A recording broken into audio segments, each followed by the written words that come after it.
أعوذ بالله من الشيطان الرجيم.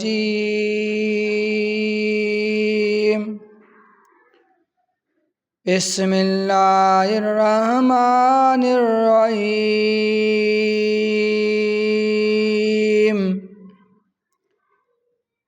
إن الذين آمنوا والذين هادوا والنصارى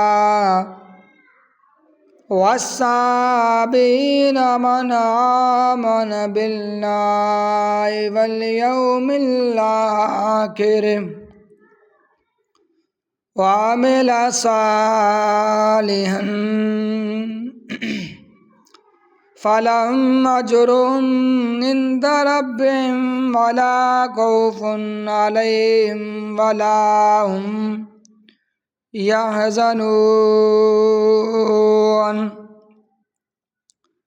وإذا أخذنا ميثاقكم ورفعنا فوقكم الطور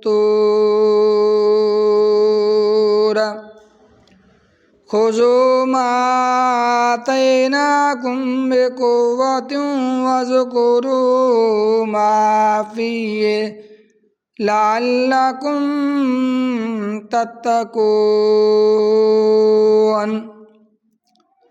ثم توليتم من بعد ذلك فلولا فضل الله عليكم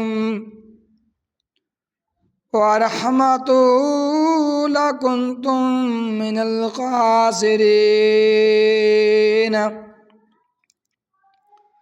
ولقد علمتم الذين اعتدوا منكم في السبت فقلنا لهم كونوا قردة خاسئين فجعلنا نكالا لما بين يديها وما خلفها وموعظة للمتقين.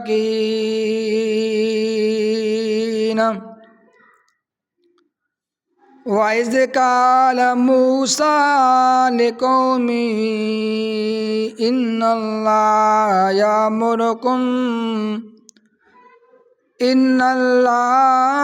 يأمركم أن تذبحوا بقرة